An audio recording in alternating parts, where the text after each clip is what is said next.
Hey guys, it's another edition of Welcome to Broadcasting. Thanks for joining us today. We've got a great show today for you.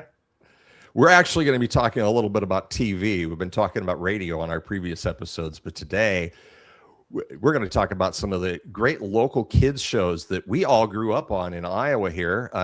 Gary, you grew up in a different TV market that I did, so you have some kids shows, stories to tell that I didn't get to experience when I was a kid, and vice versa. I have one that you didn't get to experience. So, well, let's remind people. Yeah, let's remind people that, especially the younger audience, and of course the older audience, like ourselves, I'd say 50, 55 plus, would remember that the FCC back in, I think, the late 50s required local television stations to have kids programming on a certain number of hours a week. Just think about that. You had to do this. So with that came some really fun creativity, and we were the benefactors of it. Being a kid in the 60s and 70s, even early 80s, some of these shows went to were just fantastic. A lot of them in the morning, and then again after school, some of them were. So it was really cool. And often with interactivity too, and we'll talk about that. These shows recorded with studio audiences in many cases, and like you said, it was an FCC mandate. But this is also a throwback to the good old radio and the good old TV that we remember, where there was a strong local focus. Right now, most TV stations, about all they do is a newscast or two, and that's pretty much all the local they do, with some exceptions there. But boy, back then, they were doing a lot of that local content and like the kids' content. This was must-see TV circa 1970, folks. You're going to love it. So my earliest beginnings, of course, we don't care about showing our age on this program. We just lay it out there. I'm going to tell you dates and how old I was. I don't care, because some of you either are going to laugh or relate to it. So I'm good with either one of those two things. So it's 1969, and I'm 4, and I lived in Fort Dodge, Iowa. Fort Dodge back then was a cool place to grow up, believe it or not. I know it's got a bad rap nowadays, but then it was a great place to grow up, and they had their own television station. Before 1977, it got hit by a tornado. There it is there. You might recognize that building now, people in Iowa, based on that used to be the Iowa Central Community College dorms, the 2 buildings there. Now, in back of it, you can see there's a tower, and of course, the vintage aerial thing kind of gets in the way there. But that was where the place was, where KVFD television was. And in 1969, my mom, love her to death, got me involved on Romper Room. And from what I understand, and help me out with this, I think you'll agree that I think Romper Room was every market pretty much in the United States had a local Romper Room. I know Chicago, maybe WLS, I'm guessing. I know the big markets even had it. I know Bozo the Clown was kind of like that a little bit too, but Romper Room was way more popular. And Miss Janet, you can see her autograph in the bottom. I got a little story about her because I'm 4. I don't remember a whole lot about it, but I do remember Miss Janet. And one day, she evidently didn't have a ride to the television station, and my mom and I picked her up, and I was in awe. I thought she was like Marilyn Monroe. I mean, she was pretty young and needed a ride to the station, and I just about couldn't even say anything. I was 4, and again, they had little songs and things, and it was definitely for a younger 4 to 7-year-old demo. So it's funny.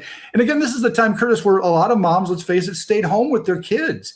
That's right. It was kind of a partial babysitting service for the moms and give them a break and do the household chores without having to mess with these little 4-year-old kids. So it was a great thing. It was a win-win.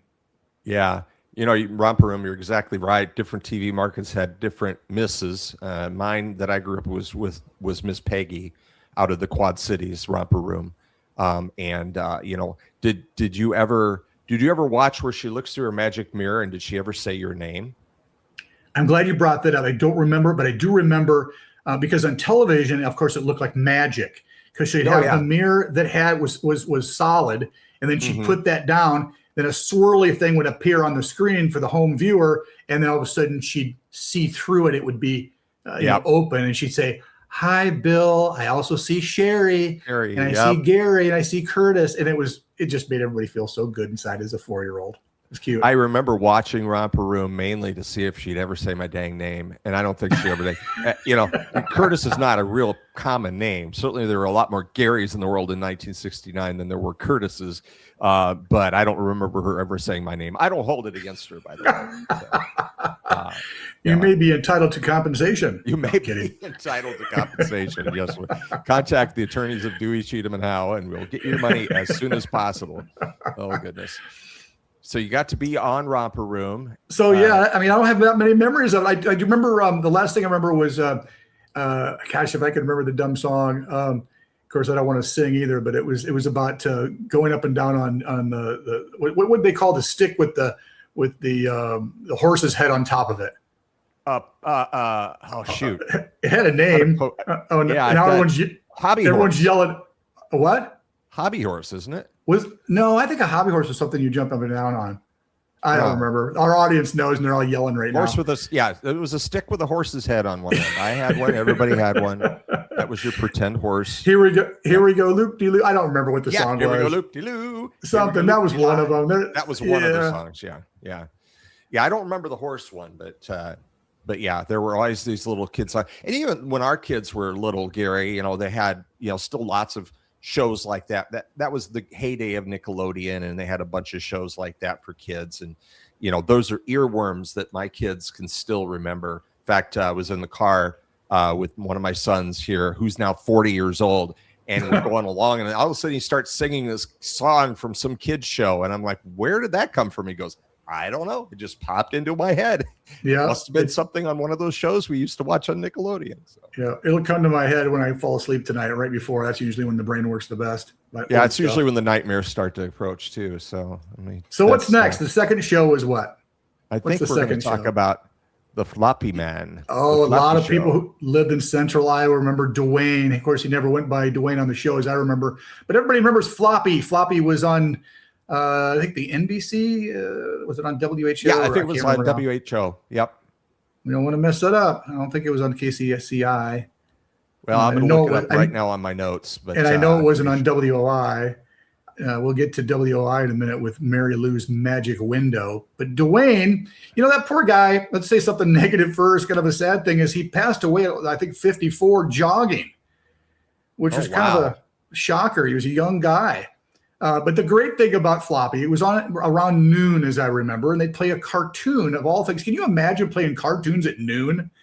So he would introduce them. And, of course, he'd have, I don't know, I'm going to guess anywhere between 15 and 20 kids. A lot of Boy Scouts and Girl Scouts, Webelos, that kind of thing would be guests on the show. And you'd line up, and you'd be ready to tell Floppy your joke. And the joke was, Curtis, the joke of the joke was – every single day, and I'm not exaggerating, every single day you would hear a kid that would say the hot rod joke. Why did the man put the car in the oven? Because he wanted a hot rod. And Floppy would act like he heard that for the first time every single day.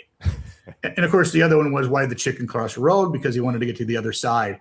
I mean, just the most worst jokes. But the kids had to memorize this. You got to realize they didn't think it was funny. They didn't even know that it was not funny. They were just coached by mom and dad, probably. And a lot of times you'd hear the hot rod joke 4 times in a row. So it was great. It was pretty awesome TV. And Dwayne just sat there and absorbed it all. Yeah, and he had the best laugh. Of course, a ventriloquist, of course.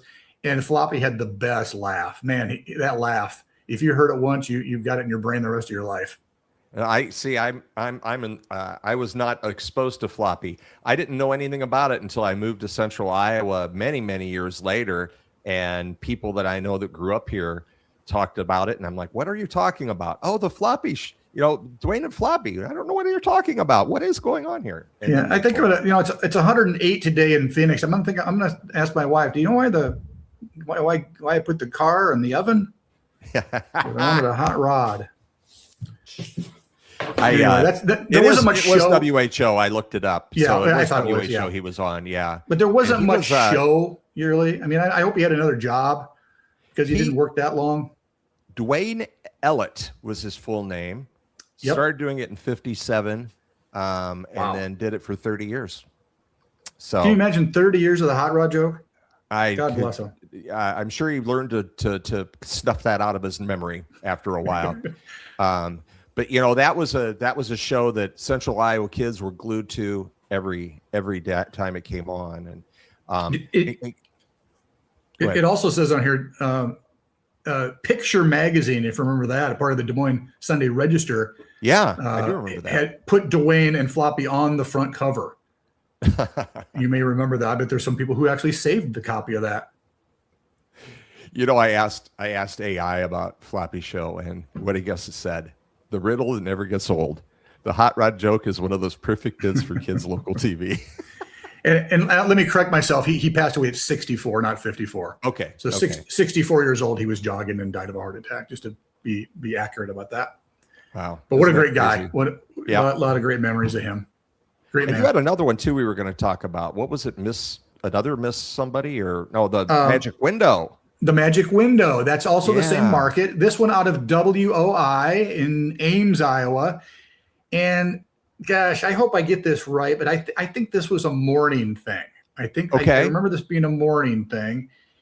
And it was kind of a complicated show for a kid in that she had the puppets up there. Again, please, if you guys remember the names of these puppets, write them down below us. We're going to put this on YouTube. In the comments, yeah, absolutely. Yeah, because I don't remember and then they had this show that was in black and white with chipmunks and gerbils and guinea pigs, and they'd talk. That was another thing that it was a film. And then also, this is where I got introduced to another black and white cartoon that they'd play, was Astro Boy. I loved Astro Boy. But Mary Lou was a kind soul. I have some stats on her too, but she did it. Again, another show that just was on and on and on and on. Let's see here. Mary Lou. Well, I don't remember when she went. I want to know how long she did it. Mary Lou. I think Yeah. Yeah. I remember Felix the Cat. Felix the Cat was on there. I found her on here. Okay, here it is. She did the show from 1954 to 1994. Wow. So she actually, 40 years. So this is why this stuff was a part of so many people's childhood. I mean, that's what, 3 generations, maybe 4 generations. That's nuts. Crazy. I mean, shows now get canceled after a year. And this is local TV. Can you imagine the commitment of doing that show for 40 years? Yeah. That's amazing. And, there was a show that I didn't really get in too much into when we were talking about doing this show, because it wasn't really a kid's show, but it was very much a local show growing up in the Quad Cities area. And that was Chuck Akery's Creature Feature. Oh, yeah. Every Saturday night at like 10:30, and they would show a really bad old monster movie. And it was these guys dressed up like vampire. There was one was a vampire, I believe, a Frankenstein and a werewolf. And Chuck Akery was a home improvement guy, and it was his show, and he would self-siding in between the clips of these monster guys, the little local hosts running around doing silly things, and then showing clips of the movie. But I bring that up because one time I was living in a little town called Welton in eastern Iowa, and they raised money for the fire department by playing the Chuck Akery All-Stars. And it was these guys that came to the gym in Grand Mound dressed in, or in Welton, I should say, dressed in their, werewolf costume and the vampire, and they played basketball. And it was so silly.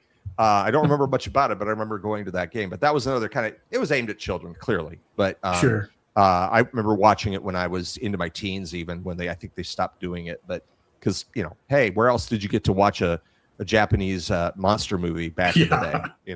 So let's move into Eastern Iowa. The kids that grew up like Curtis in the Eastern Iowa market, which you had 2 different markets, really. You had the Quad Cities, and then you had Cedar Rapids, Waterloo. Yep. And I'm most embedded. Most of my brain matter is concentrated on a couple of the shows in the Quad Cities market. I'm just going to end this for now. That I was exposed to. Romper Room, we talked about that. I watched Romper Room, the Quad City version of it. And most of the time when I was growing up, we were watching Davenport Quad City TV stations. So the other one that was big then was, oops, sorry about that. I meant to add this guy here. That's Captain Ernie. And not Ronald McDonald. Ignore him. Ronald showed up on the shows where they were giving away hamburgers. But Ronald McDonald. So Curtis, did Captain, what was his name? Captain Ernie. Captain Ernie. Did he wear that same outfit every time, or? Yes, he did. Yep. Wow. So, story of Captain Ernie. Captain Ernie, his name is Ernie Mims. He's passed about 15 years ago, and he inherited that show. It was previously, and I had to look this up. It was Captain Vern and Captain Don and Captain Ken. This showboat show where they show cartoons in the afternoon, been going on since the early 50s. Well, Captain Ernie came on in 1964, and he was the guy until, I got into my teen years almost, that was doing this show. And it was like a fake riverboat captain. And of course, Quad City is right on the Mississippi River, and he would dock, and he had this cast of characters and puppets and all that kind of stuff. But one of the cool things about him, as you can see there, he had a studio audience. And the studio audience was somewhere in the studio audience. I couldn't find it was actually me or not, but I was one of these little kids. I got to go to this show. And I remember very vividly sitting here on these bleachers and Captain Ernie coming over, because he'd come over and talk to the kids. As I was telling Gary before we got going here, this little kid on the end, on the bottom row, at first glance, I thought it was me, but I'm pretty sure it's not. But what was cool about it, I remember that I was so excited we got to go. I went with my brother, Roger, and my mom took us, and she sat out. There was other chairs out beyond where the cameras are, where the parents could be, and the kids were up on these little bleachers. And I was just so excited because they told us we were going to get McDonald's hamburgers and fries. And I was just like sitting there the whole time waiting for the show to get over, thinking they're going to bring out these trays of McDonald's hamburgers, which were a huge treat in my house back then. Oh, huge. And how I was so let down when all they did is bring us this little gift certificate for a free hamburger, I can't eat this. French fries. Hey, where's my burger? Yeah. Exactly. So, and I remember pestering my mom on the way home. Can we stop? No, we'll do that another time. She wanted to get back home. She wanted to get home and make dinner for everybody because it was like 3:30 in the afternoon. And I was so mad. I felt like I'd really been robbed. But Captain Ernie was quite a character. And like I mentioned, on some of the shows, he would have Ronald McDonald on, especially whenever there was Ronald McDonald, when they were giving away McDonald's to the kids. One of the most interesting and kind of tragic parts of this story, Gary, with Captain Ernie, was that he, many shows of that era, he did, let me see here, 4,000 some shows. Oh, I'm sorry. He did 2,600 live episodes of Captain Ernie's Showboat. None of them were archived. Zero, nada, nulch. Oh, sad. Nulch. There is not a single episode that lived. All that had lived on are these still photos. Whereas you talk about the one we'll talk about next, Dr. Max, and I believe Floppy Show, they're archived. They're still, those are out there in the world. Wartburg has a big catalog of some of them. I can't remember one of them. I can't remember which, but yeah. So that's Dr. Max is the one we're going to talk about next, and I'm going to take this off because we don't have any. Well, and going back 1 second, I just looked it up. You are correct on the hobby horse with the horse's head and a stick is a hobby horse. And the song that I remember now was "Come with me and gallop and gallop and gallop. Come with me and gallop," and then you jump around all the What a great memory. Yeah, and you see that earworm's still there from 50 years ago. It's just the 60-year-old brain that took a little while to come. Yeah. So I grew up. So what's next? We're going to talk about Dr. Max. Now we're in the Cedar Rapids market. Now, I didn't have much exposure to Dr. Max. We couldn't get the Cedar Rapids. Remember, this is pre-cable, right? So you got your TV stations with rabbit ears. And to get a Cedar Rapids station where I was growing up in far eastern Iowa, you had to play some real tricks or have a rooftop antenna. So you're kind of in between, but being a little more to the Quad Cities. And the only reason I know about Dr. Max is because my grandmother lived near Waterloo in a little town called Denver, Iowa, the mile-wide city. That's what they go by. But Dr. Max came on at like 3:30. So when my dad would take off work early to go see Mom on a Friday, we would catch the show. And of course, they had the clown named Mambo. Yeah. Before the song Mambo number 5, there was a guy named Mambo. And I'm just going to say it, Mambo was old. I mean, Mambo was old in 1980. Yeah. I think he lived well into his 90s, but you can tell even with the makeup, he was an older fellow. But they put on a really good show too. You had two people. I don't remember much about it either, to be honest, but it was a great show. And it was again, one of those, it was on TV probably for 30 years again. And I think, look it up yourself at home, but I'm guessing that it didn't end till the early 80s. Yeah. Dr. Max Hahn was his name.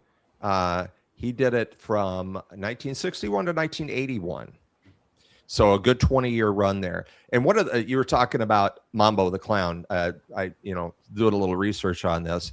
He came across as a really great accidental character. And the story is that during a live show, a prop was dropped on the floor off camera and it made a loud noise. And Dr. Max said, "Keep quiet, Mambo."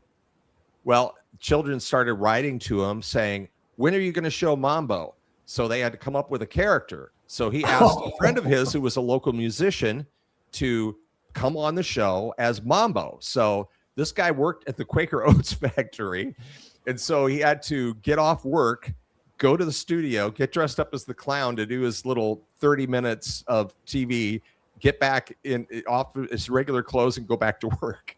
So that's how Mambo came about. So he probably was just, this guy who'd been doing, magician stuff on the side and had a little exploration into the world of broadcasting entertainment.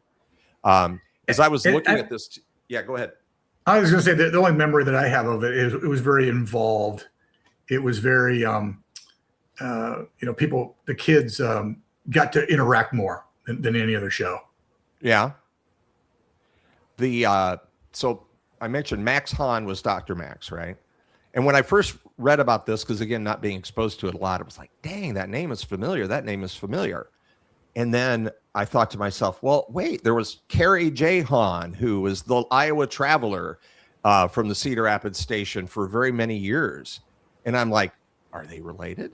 But they're not. Do you remember Carrie J. Hahn? Oh, yes. Yes. I had him on my radio show a couple of times. The Iowa Traveler. Yeah. Not related. No. From different areas of the country. So yeah. They canceled the show in 1981 when WMT at the time focused more on news programs and also cited the shorter attention span of children. They thought they were short in 1981. That's what's funny to me. That is funny. Those are some of the ones that, we remember. There were plenty of other ones. And, I bet we'll get plenty of people commenting on it. And please do. If you remember a local TV character like that. Yeah, the ones that we forgot about or your own memories. Maybe you were on the show. Tell us everything you know. This is one of our more exciting shows, I think, to share and to interact with you on. So, and we didn't talk about some of the nationally syndicated ones like Bozo Circus, right? Remember watching Bozo, but he was like big time, man. He was like in the syndicate or something. And and when I was older, maybe like in sixth grade, I love the cartoons like Bullwinkle and Tennessee Tuxedo and all those other Fractured Fairy Tales. If you remember that one, that was always my go-to at 7:30, 7:45 before I left for school. Oh, absolutely. I did forget to say one thing about Captain Ernie Mims. He later, after the show started, he became their meteorologist. Really? Definitely good times in the mornings and the afternoons when you were a kid here in Iowa. We want to thank everybody again for joining us here on our latest episode of Welcome to Broadcasting. I told Gary to get out of here, so he's gone. Just me, ending it solo for this time. We'll see you next time here on Welcome to Broadcasting.